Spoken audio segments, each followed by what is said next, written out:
Buenos días. La siguiente es una diapositiva del curso de legislación laboral. Capítulo 2. Obligaciones, prohibiciones del empleador y obligaciones del trabajador. Capítulo 3. El salario y sus elementos constitutivos. Luis Carlos González, Ingeniería Industrial. 1038-119-779. Alexander Plazas. Universidad Nacional Abierta y a Distancia, UNAP. CA Sagún 2015. Aprendizaje alcanzado. A medida que fue transcurriendo el curso de legislación laboral, tuve la oportunidad de conocer aspectos que al principio no tenía conocimiento de ellos.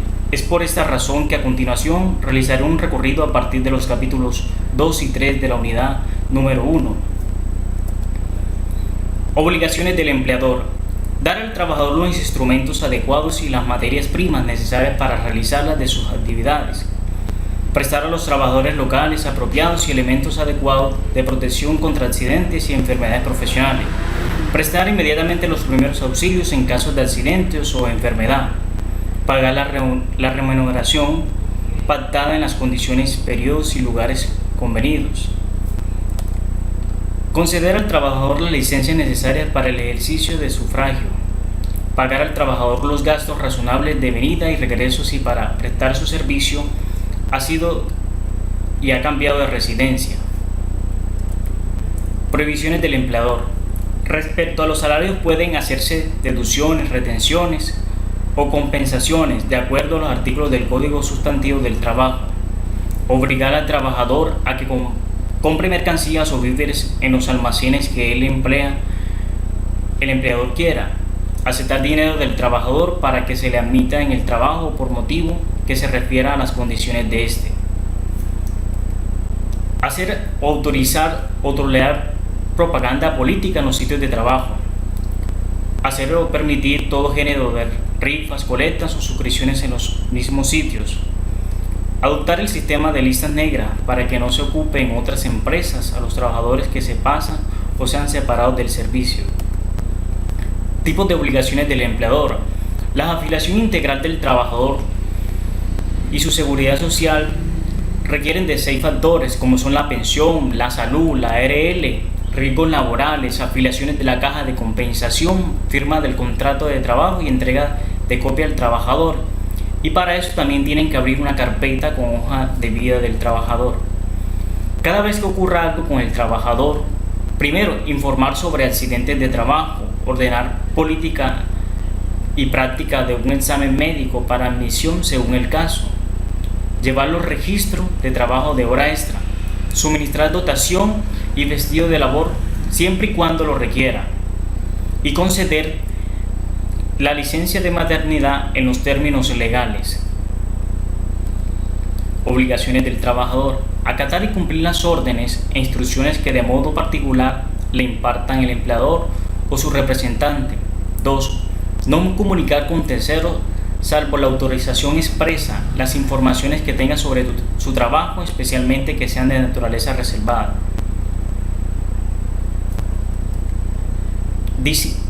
Decir al empleador las observaciones que estime conducentes a evitar daños y perjuicios. Prestar colaboración posible en caso de siniestro o de riesgo inminente que afecten o amenacen a las personas o cosas de la empresa o establecimiento.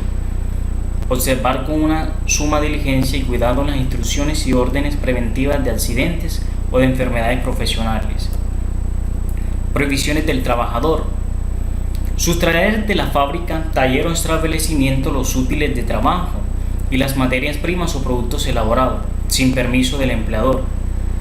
Presentar al trabajador un estado de embriaguez o bajo de influencia de narcóticos o drogas. Faltar al trabajo sin causa justificada de impedimento o sin permiso del empleador, de las cuales también se pueden hacer otras cosas, como por ejemplo las colectas o rifas y suscripciones en cualquier clase de propaganda en los lugares de trabajo. Seguridad social. Todo empleador se encuentra obligado a afiliar a sus trabajadores al sistema de seguridad para cubrir los riesgos que puedan afectar su salud o sus ingresos. La seguridad tiene por objeto garantizar las prestaciones económicas y suficientes para afiliar al sistema. Debe garantizar además los servicios sociales complementarios que establezca la ley. La afiliación es la fuente de derechos en el régimen de seguridad social. El incumplimiento de la obligación de la afiliación, en primer lugar, impide a los trabajadores beneficiarse de las prestaciones otorgadas por el sistema de seguridad social.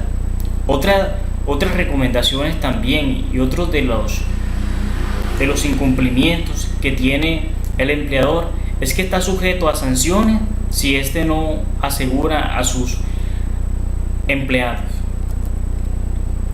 El mobbing o acoso laboral es un comportamiento donde el individuo tiene una conducta de abuso de poder o discrimina, debilita, humilla o amenaza a un trabajador con dificultades para defenderse, ocasionándole un riesgo para su salud mental, física de la víctima, que con la descalificación, el aislamiento y la restricción de la comunicación como estrategia, y si dado el caso el trabajador víctima de acoso renuncia a su trabajo. Etapas del mobbing laboral. Se pueden poner varios aspectos. Hay un conflicto inicial, una diferencia de criterio profesional. Eso pasa en la organización cuando hay personas nuevas en el trabajo. Estigmatización, cuando hay conductas hostiles con el acosado frente a los demás. Intervención, la persona empieza a percibir el trabajo como motivo de sufrimiento psíquico, alteraciones de estado de ánimo, y esto puede traer consecuencias tanto para la misma empresa como también para su vínculo con su familia. Marginación o expulsión de la persona acosada, cursa en dirección de bajos permanentes por salud, retiros permanentes por salud, retiros del trabajo, aparentemente voluntario o despedido por bajo rendimiento. Reglamento del trabajo. Los reglamentos de trabajo de la empresa o instituciones deben fijar mecanismos de prevención de las conductas de acoso laboral y establecer un procedimiento interno, confidencial, conciliatorio y efectivo para superar las que ocurran en el lugar de trabajo. Comité de convivencia laboral. El comité de convivencia laboral está compuesto por 2 representantes del empleador y 2 de los trabajadores, con sus respectivos suplentes. En el caso de empresas con menos de 20 trabajadores, dicho comité estará conformado por un representante de los trabajadores y un empleador, con su respectivo suplente.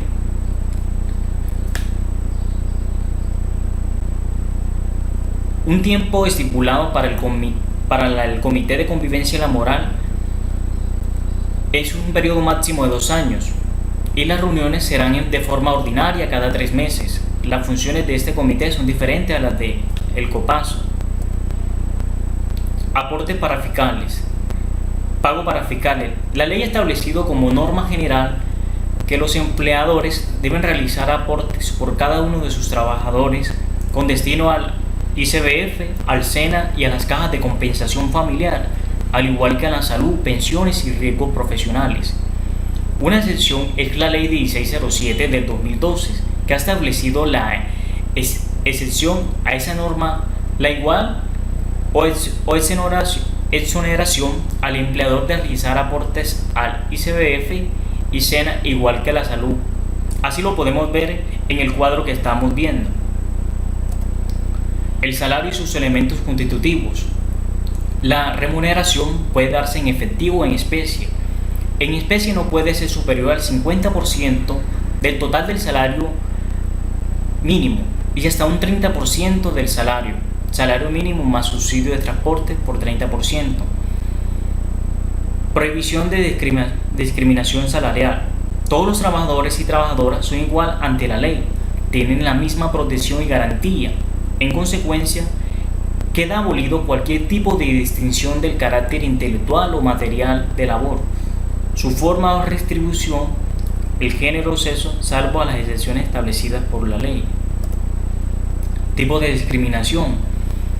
Hay dos clases de discriminación: la discriminación directa en materia de retribución laboral por razón del género o sexo, toda situación de trato diferenciado injustificado, expreso o tácito relacionado con la retribución económica percibida en el desarrollo de una relación laboral, cualquiera sea su denominación, por razones de género o sexo.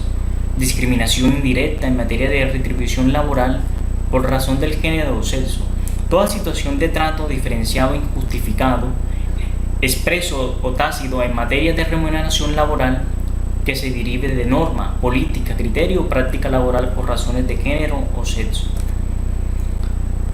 Modalidades de remuneración: salario en especie. Como ya se notó, el salario puede pactarse en dinero o parte en dinero y parte en especie. Este último caso es presentado cuando el empleador suministra al trabajador en parte de pago al salario, vivienda, alimentos, vestuarios, vales de alimentación, primas extralegales, auxilios para gasolina, etc. El salario en especie solo puede ser parcial y además no puede exceder el 50% de su totalidad de salario. Si el trabajador devenga el mínimo legal, el salario no puede excederse superior al 30% del mismo. Pactos no salariales. Es bastante usual que el salario en especie sea usado como un mecanismo de remuneración dentro de los pactos de calificación no salarial. Por ejemplo, para darle un beneficio de alimentación, subsidio al trabajador.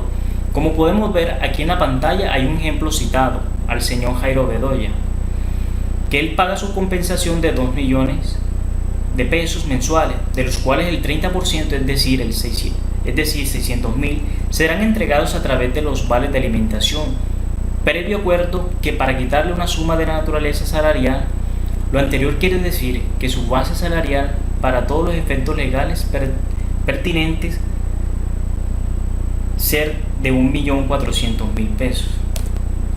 Obligaciones y prohibiciones. El pago del salario en los términos y oportunidades señaladas es obligación primordial del empleador. El no hacerlo configura una grave violación de la ley y del contrato que pueda dar lugar a la terminación unilateral con justa causa por parte del trabajador, circunstancia que genera indemnización a cargo del empleador. El salario se puede y se debe pagar en periodos iguales y vencidos acorde a la unidad del tiempo que se haya estipulado con el trabajador. Liquidación del trabajo extra o suplementario. Trabajo o suplementario. El trabajo extra es aquel que excede la jornada ordinaria y en todo caso que excede la máximo legal. Esta labor se debe autorizar previamente y tiene una retribución especial según sea diurna o nocturna. Tasas y liquidaciones de recargos. Los recargos son más altos para el trabajo extra nocturno que para el extra diurno. El trabajo extra diurno se remunera con un recargo del 25% o del 0.25% sobre el valor del trabajo ordinario diurno. El trabajo extra nocturno se remunera con un recargo del 75% del 0.75% sobre el valor del trabajo ordinario diurno. La nómina. La nómina es un documento de contabilidad manual que consiste en una relación nominal de cada una de las personas o trabajadores que preste un servicio en las empresas o instituciones que sea devengado o descuento en una relación laboral deben percibirse o verse. En una nómina va escrito los nombres de los trabajadores en una oficina, el sueldo de cada persona, las prestaciones que la empresa les hace. La nómina se puede también pagar de dos formas: quincenal o mensual, o como ya se haya estipulado en el contrato con el trabajador. Trabajadores de dirección, confianza o manejo. El trabajador de dirección, confianza o manejo es aquel que dentro de la empresa o de la organización se encuentra en un nivel de especial responsabilidad o mando y que por su especial jerarquía desempeña ciertos cargos en el marco de las relaciones empresa-trabajador. Se encuentra más directamente encaminado en el cumplimiento de funciones orientadas a representar al empleador. Queda como, en pocas palabras, como su mano derecha. Prestaciones sociales. Las prestaciones sociales tienen un origen y causa en la relación de trabajo y constituyen a una contraprestación a cargo de los empleados. Dentro de las prestaciones sociales, se debe tener en cuenta que para liquidar las prestaciones sociales, que los años son 365 días y en todos los meses son de 30 días según calendario. Conclusiones. En el transcurso de esta materia, legislación laboral, se realizaron de manera satisfactoria cada una de las actividades propuestas en la guía de aprendizaje con la ayuda de los simuladores. Con ello adquirimos un amplio conocimiento para la realización del presente trabajo, al igual que el trabajo colaborativo número 1, que lo pudimos realizar anteriormente, y que además eso nos lleva como producto final esta diapositiva explicando cada uno de los capítulos 2 y 3 de la unidad 1. A modo de recomendación, únicamente digo que se debe seguir trabajando de esta forma, ya que nos permite como estudiantes interactuar de una manera más práctica con nuestros conocimientos y transportar todo lo que hemos aprendido en el campo laboral. A continuación podemos ver las bibliografías. Muchas gracias.